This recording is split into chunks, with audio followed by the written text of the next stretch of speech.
Hello everyone, welcome to the channel the Phidias academy. मैं कपिल सांडीले आप सभी का बहुत बहुत स्वागत करता हूं हमारी डेली करंट अफेयर्स की क्लास में।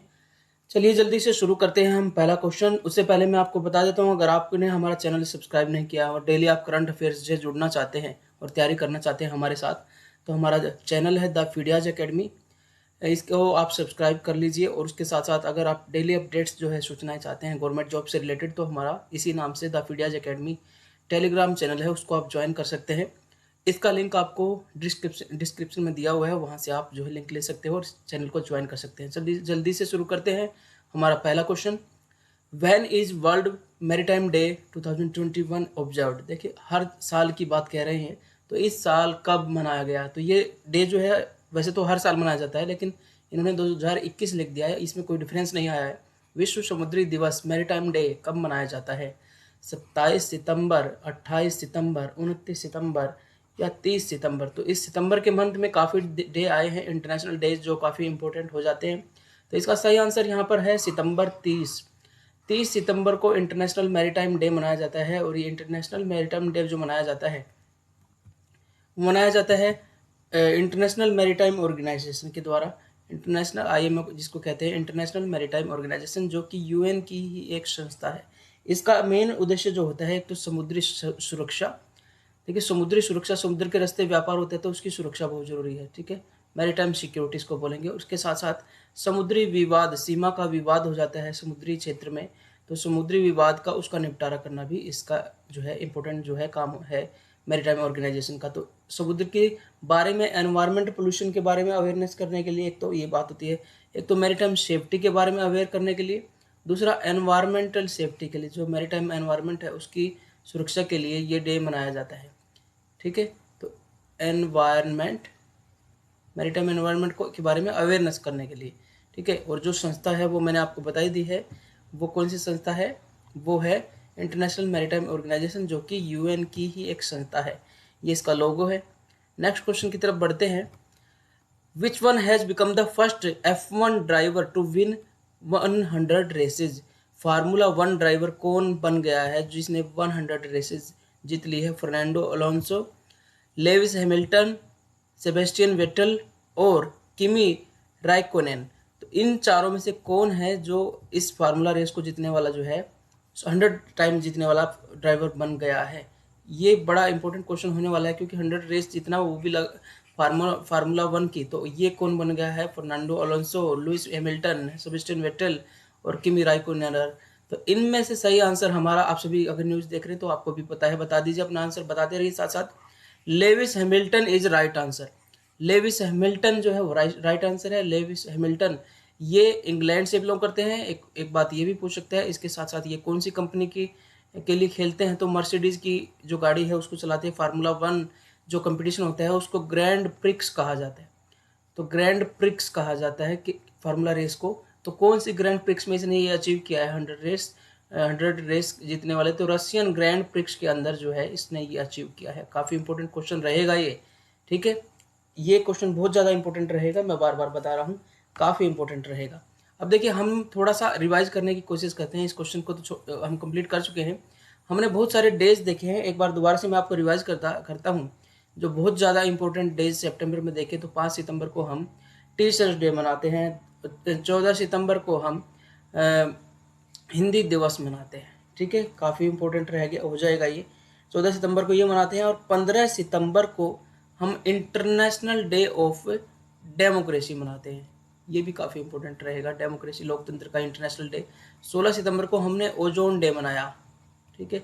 तो अभी यहाँ 4 रिवाइज कर लिया आपने, फिर से रिवाइज करवाता हूँ। 5 सितंबर को हम शिक्षक दिवस मनाते हैं, 14 सितंबर को हिंदी दिवस मनाते हैं, और 15 सितंबर को इंटरनेशनल डे ऑफ डेमोक्रेसी मनाते हैं, और इंटरनेशनल ओजोन डे 16 सितंबर को मनाते हैं। तो ये काफ़ी थोड़ा सा दूर सीक्वेंस में है, थोड़ा सा पास सीक्वेंस में आके हम देखते हैं कि 21 सितंबर को इंटरनेशनल डे ऑफ पीस मनाते हैं, ठीक है, शांति दिवस मनाते हैं। उसके साथ साथ हमने 22 सितंबर को देखा था rose day for the cancer patient, 22 सितंबर को मनाया जाता है। अब एक और डे हम आपको याद दिलाएंगे जिसका नाम है वर्ल्ड हार्ट डे, जो कि बिल्कुल नियर में था, वो 29 सितंबर को मनाते हैं। तो आपको ये डेज रिवाइज करवाऊंगा मैं कुछ ना कुछ बार बार दोबारा से नेक्स्ट क्वेश्चन की तरफ बढ़ते हैं। देखिए ये है लुइस हैमिल्टन, जो कि इंग्लैंड के खिलाड़ी हैं और रशियन ग्रैंड प्रिक्स में इन्होंने अवार्ड, ये जो बनाया है रिकॉर्ड, ये अचीव किया है। 100 रेस जीतने वाले F1 ड्राइवर है, मर्सिडीज के लिए खेलते हैं। नेक्स्ट क्वेश्चन देखिए, बहुत इंपॉर्टेंट क्वेश्चन रहेगा। PM Narendra Modi inaugurated the central institute of petrochemicals engineering and technology. Central institute of petrochemical engineering and technology CIPIT, ये किस सिटी में 30 सितंबर को एस्टेब्लिश किया गया है? ऐसा नहीं कि पहले कहीं और नहीं है, एक सिटी में अब जो इनोग्रेट किया गया है वो है जयपुर। रायपुर भी नहीं, पटना भी नहीं है और भोपाल में नहीं है, राजस्थान के जयपुर में इसको इनोग्रेट किया गया है। इंडिया चाहता है अचीव करना जो रिफाइनरी के क्षेत्र में जो है एशिया में एक बड़ा स्थान अचीव करना चाहता है। तो जो क्रूड पेट्रोलियम बाहर से आता है उसको रिफाइन करने में महारत के लिए इंस्टीट्यूट जो है इसको एस्टेब्लिश किया गया है। तो ये हमारा सही आंसर हो जाएगा। और ये जो इंस्टीट्यूट एस्टेब्लिश किया गया है government of India plus government of Rajasthan, ठीक है, गवर्नमेंट ऑफ राजस्थान, इन दोनों ने मिलकर इंस्टीट्यूट को जो है एस्टेब्लिश किया है। ये भी आपसे पूछ सकता है कि इंस्टीट्यूट के सेंटर ने ही बनाया, नहीं, दोनों ने ही मिलकर इसको बनाया है। अब नेक्स्ट क्वेश्चन है, who among the following Indian hockey player has decided to retire from the sports. तो हॉकी प्लेयर अपने स्पोर्ट्स से कौन सा इंडियन हॉकी प्लेयर है जिसने रिटायर किया है? तो ये ऐसे क्वेश्चन पूछ के आपसे पूछ सकता है कि ये खिलाड़ी कौन से खेल से संबंधित है, क्योंकि किसी ने रिटायरमेंट ले ली है। अभी आपने देखा है कि ओलंपिक गेम्स हुए थे, कहाँ पर हुए थे? ओलंपिक गेम्स टोक्यो में हुए थे और वहाँ पर हमारी टीम जो है, हॉकी टीम जो है, वो ब्रॉन्ज मेडल जीतने में कामयाब हुई काफ़ी सालों के बाद। तो उस टीम का एक खिलाड़ी है जिसने अभी जो है अभी क्विट करने का, यानी कि संन्यास लेने का खेल से निर्णय लिया है।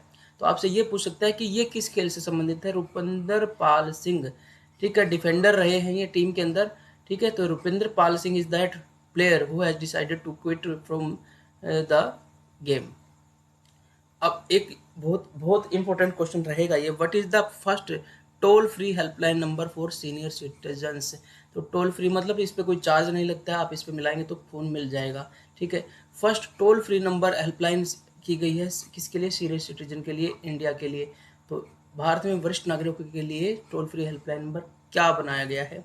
14567 12345 15678 34567। तो हमारा सही आंसर होगा 14567, ठीक है। इसको याद रख लीजिए, 14567 किसी भी बुजुर्ग को दिया जा सकता है अगर उसको किसी तरह की हेल्प चाहिए है, कोई परेशानी है, वो बीमार है या घर नहीं है या उसको उसके परिवार के लोगों ने सता के बाहर भेज दिया, तो ये नंबर जो है वो टोल फ्री दिया गया है, जो कि इसका नाम, एक नाम दिया गया है जिसका नाम है एल्डर लाइन, ठीक है।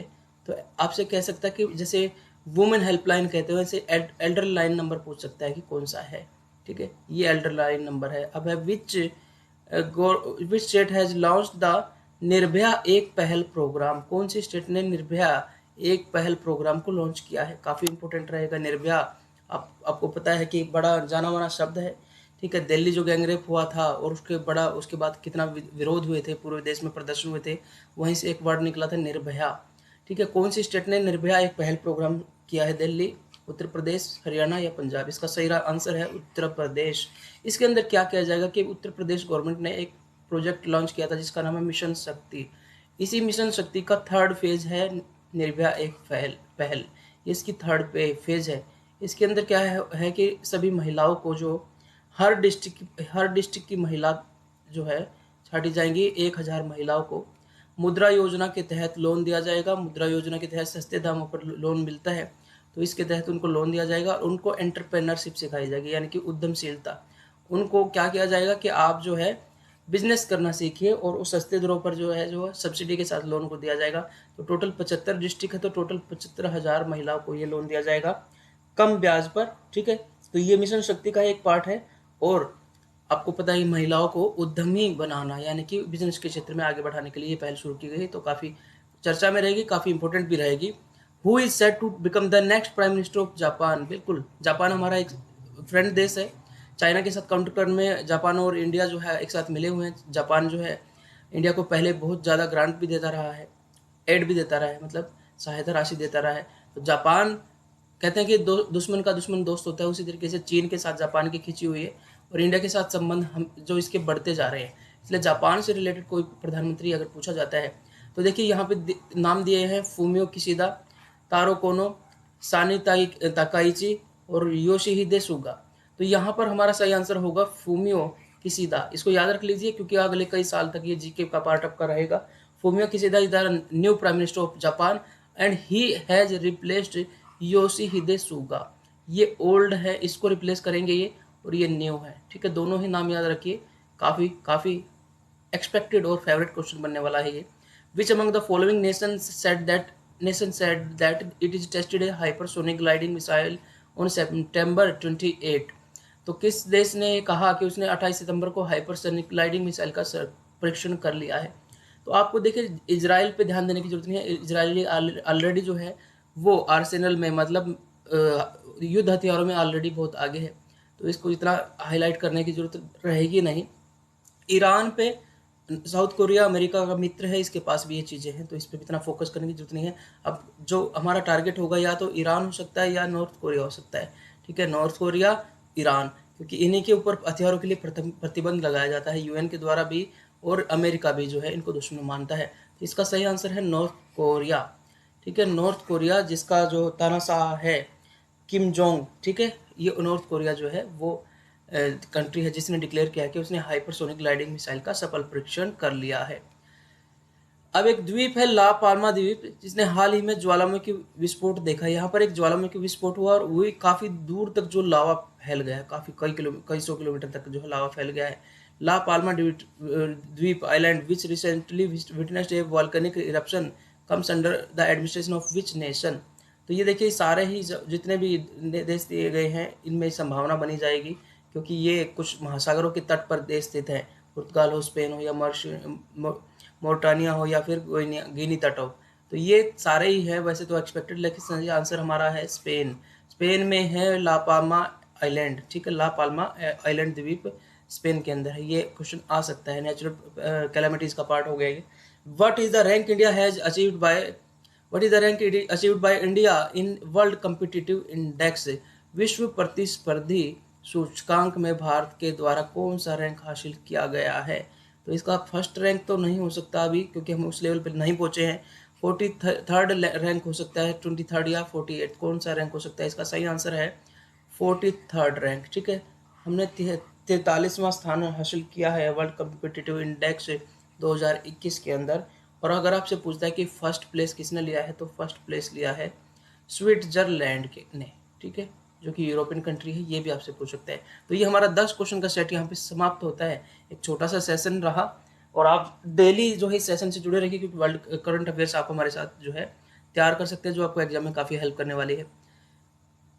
तो हम अपने लास्ट जो हमारा टॉपिक होता है, हम थोड़ा मोटिवेशनल बात करते हैं कि हम रोजाना आपको कहते हैं कि आराधन का तुम दृढ़ आराधन से दो उत्तर, कंपटीशन का कठिनाई का कठिन मेहनत से उत्तर दीजिए, कंपटीशन का ज़्यादा मेहनत से उत्तर दीजिए।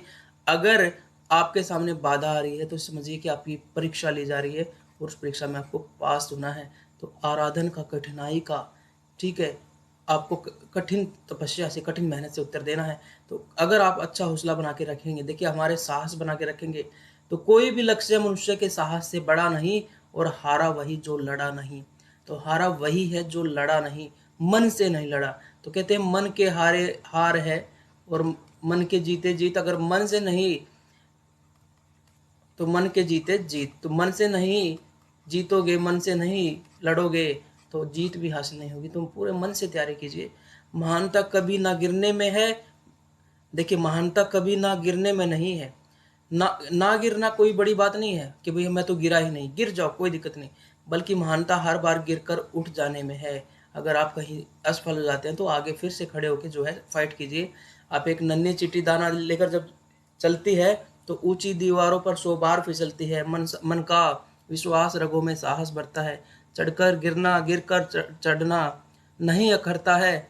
आखिर उसकी मेहनत बेकार नहीं होती, और कोशिश करने वालों की कभी हार नहीं होती। देखिए अपना पोटेंशियल देखना है, एक चींटी से सीखिए, अपने बाहर से ज़्यादा जो है वजन उठा के वो दीवारों पर चढ़ जाती है। हम अपने पोटेंशियल को कम आंकते हैं, हम अपनी क्षमताओं को कम आंकते हैं और अपनी लिमिट बना लेते हैं। हमारी पढ़ने की कोई लिमिट नहीं है, कोई लिमिट नहीं है मेहनत करने की हमारी, बस माइंड का फ़र्क है। हम अपने आप को थका हुआ महसूस करते हैं, थोड़ा पानी पीजिए, थोड़ा रेस्ट कीजिए, फिर से पढ़ने लग जाइए। गैप दे के पढ़िए अगर थकावट फील होती है तो। चलिए मिलते हैं नई वीडियो के साथ, तब तक आप हमारे चैनल को ज़रूर सब्सक्राइब कर लीजिए। फीडियाज एकेडमी नाम से चैनल है, और हमारा टेलीग्राम चैनल जो है उससे भी ज्वाइन कर लीजिए। अगर आपको कोई पसंद आया तो जरूर इसको लाइक भी कर दीजिए, और कमेंट करके आप जो है बताइए कि आपको ये कैसा लगा। कोई सजेशन है तो वो भी आप हमें दे सकते हैं। मिलते हैं नई वीडियो के साथ, तब तक अपना ध्यान रखिए। जय हिंद, जय